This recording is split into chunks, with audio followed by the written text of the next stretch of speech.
সম্পূর্ণ কোরআন শরীফ যে ছোট্ট শিশুটা লিখেছে তার হাতে রাখতেই কষ্ট হচ্ছে। লিখতে কি কষ্ট হয়েছে? জি না, কোরআন যেহেতু অনেক মধুর বাণী, সেহেতু আমার লিখতে কোনো কষ্ট হয়নি, আল্লাহর কালাম যেহেতু। আচ্ছা, আমি কি তোমার কাছ থেকে একটা আয়াত শুনতে পারি? অবশ্যই। শোনাও, এটা আমাকে দাও।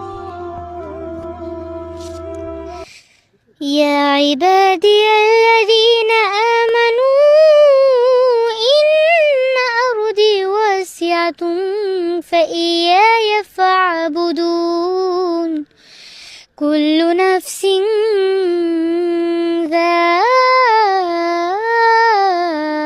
ذائقة الموت كل نفس ذائقة الموت ثم إلينا ترجعون صدق الله العظيم আমিন। আচ্ছা, কোরআন যে মধুর বাণী বললা, জি তোমার কাছে কতটা মধুর একটু শোনাও।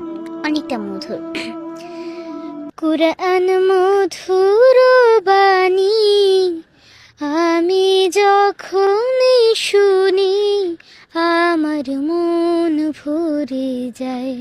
শোনো মুমিন মুসলমান, পড়ে দেখো না কুরআন, কত শান্তি পাওয়া যায়।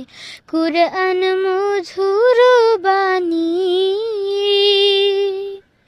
প্রতিটি হরফে 10 নেকি আছে, আমলে জমা হয়।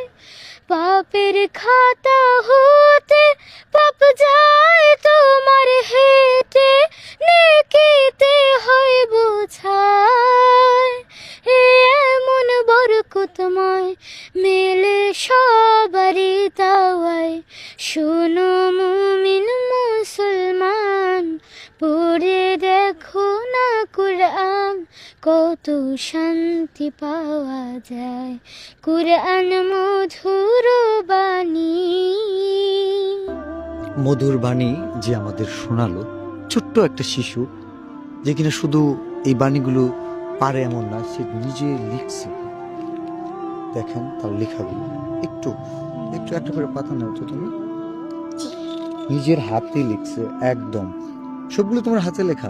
জি, সম্পূর্ণ কোরআন শরীফ 30 পারা আমি সম্পূর্ণ নিজে হাতে লিখেছি। আমি তো তোমার সম্পর্কে অনেক কিছু জানি, তো অডিয়েন্সের উদ্দেশ্যে বা অডিয়েন্সকে জানানোর জন্য কিছু প্রশ্ন করি আমি। জি, তোমার এখন বয়স কত? আমার বয়স 9 বছর। 9 বছর। কোন ক্লাসে পড়ো? ক্লাস